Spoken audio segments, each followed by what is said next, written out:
everybody, and welcome back to this week's vlog. I don't know, I feel like a new person because honestly, as you know, like I'm so tired of talking about it, and I feel like everybody is tired of me to talk about it. But imagine how tired we are. Imagine how tired we are of it. But today I handed in my thesis, and it feels like I've gone through a birth. I mean, this is probably the closest of a birth I'm ever gonna put myself through. Now I'm gonna be approaching the postpartum depression of this last semester, I guess, of my master's degree. But I'm very excited to finally have some time on my hands and explore what I want to do next. I'm not really stressed. I'm more focusing on what I feel in the moment. Like, we're gonna see. I'm gonna try to find something that I'm enjoy doing, but I'm not super stressed.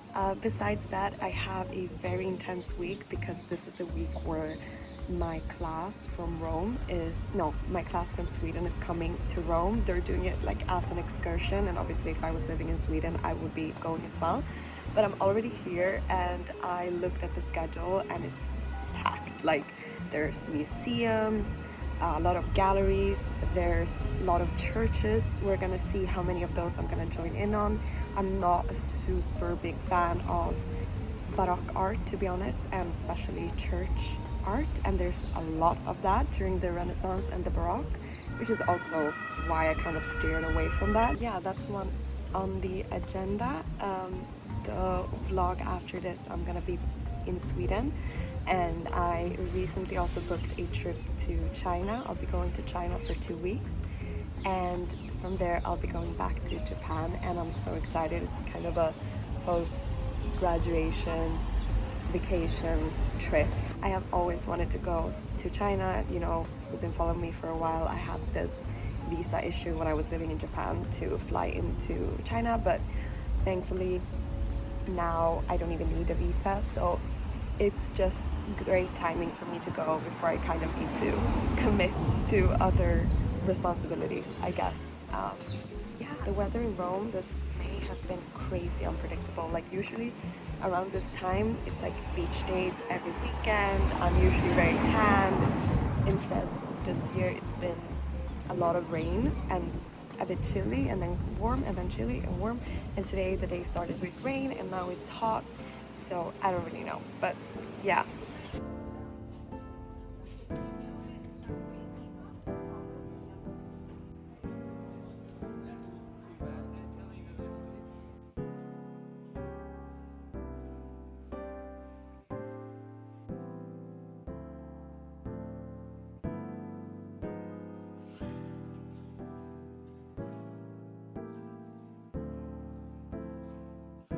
Sì, fallo.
First day of the Rome excursions didn't go that well.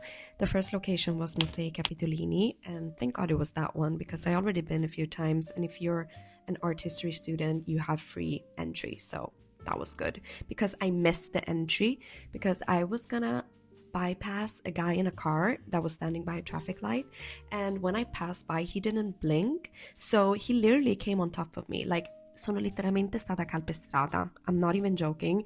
Thank God I was driving very, very slow and I fell on my scooter. I hurt both my knees and the mirror broke. And I mean, that was the only damage. And I think, to be fair, I was kind of cussing him out. Like, I was throwing qualsiasi bestemmia che c'è sotto questo cielo, and he was so scared and so sorry. And I understand, because the situation of like what happened, I think, yeah, he got more shocked because he really didn't see me and it could have gone really bad.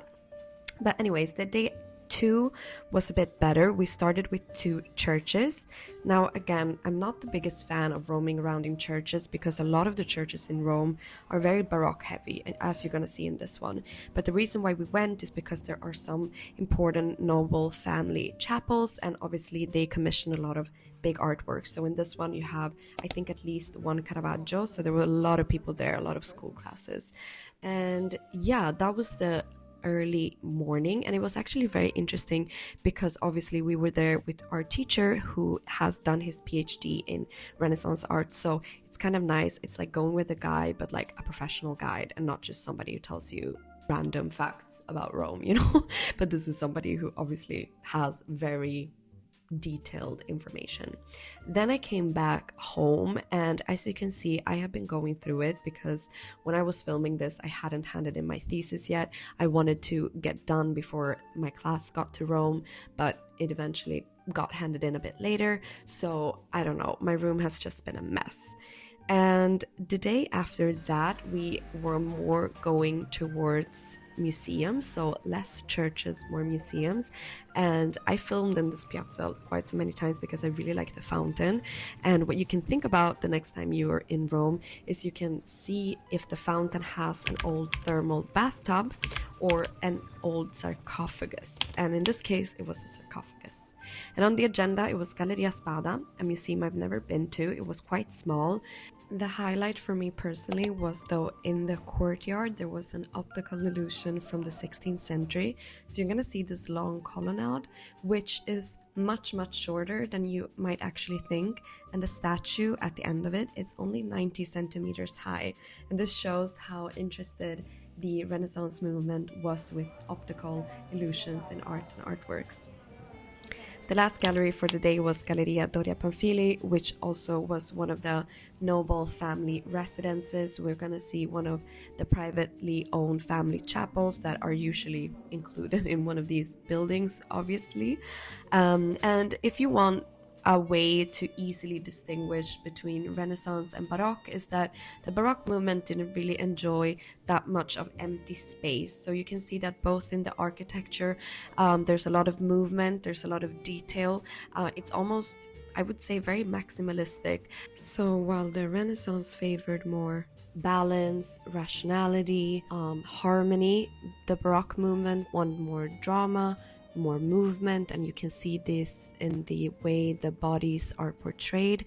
There's one example now that we're going to look at, which is Filippo Lippi. I believe that's the early or high Renaissance, and obviously the use of the central perspective was still very important, which is something that is going to be more loosened up with the Mannerist movement and then also with obviously the Baroque movement.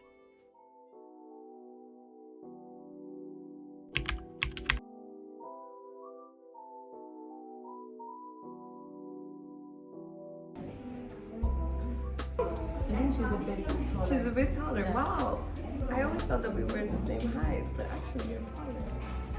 This wasn't the last location, but it's the last location I'm gonna include because we went also to Palazzo Barberini, but I've already featured that collection, I believe, in one of my previous vlogs. And I also had, because we were all assigned an artwork, and mine was one that we thought was gonna be in the Palazzo Barberini collection, but it wasn't. So I didn't film that much because I was focusing more on my presentation. I did do my presentation, just not in front of the actual painting, which was a bit of a shame, but it was fine. And the assignment included looking at the provenance of the painting, so who purchased it, who commissioned it, why is it in this museum right now, who's the painter, what is the motif. Looked a bit of the iconography. Mine was very interesting. It's been a lot of discussion through history, through art history, who this person is, who this woman is. So that was very interesting diving into that. And I think this is a very good way of approaching actually going to a museum, picking out one piece and really focus on that one. And I think it's something I'm going to start doing once I visit museums that I've already been to. It had very, very nice tapestry from India, I believe, and I finished by walking in the garden. And most of these gardens have a nymphaeum, I believe that's how you pronounce it. And here you can see again a sarcophagus that has been made to a fountain. It's a very common feature and something you can pay attention to next time you're in Rome. And it made me think about my own garden. When I'm back in Rome, gonna get a few more plants and flowers to my balcony.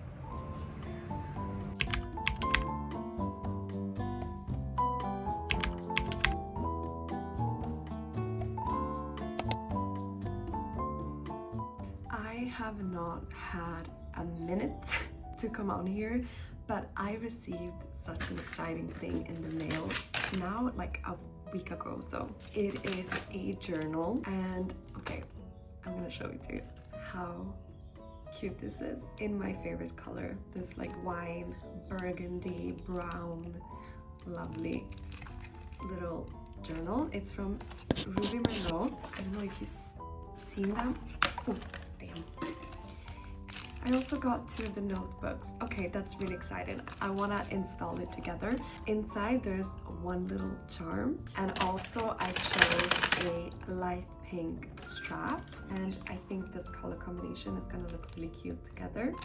But the most exciting part, this is not the most exciting part, the most exciting part that I've been waiting to open together, because it's been laying on my desk now for the past week, and every day I've been sitting at my desk studying. I've seen these and I've been wanting to take a peek, but I haven't. It's these mystery box with journal charms. So there's gonna be something different than the key, and I don't know what yet, and I want to open it together. Just to remind you, this is what we have so far. This one I picked, so I knew it was gonna be cute, obviously. Now let's open the first one.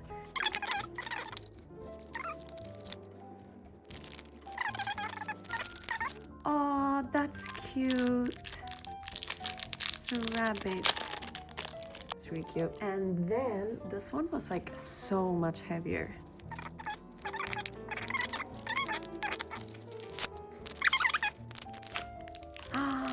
No, I love this. I'm very excited to start using this one now that I'm going on my travels. I'm gonna have a lot of things to document, and I also put the two notebooks in. Very cute, and here you have some pockets. Anyways, I am gonna go change because I am meeting Luisa and Katarina. We're gonna go have this like aperitivo on a rooftop. I'm very excited, and yeah, I'm gonna take you with me after I figure out what the hell to wear.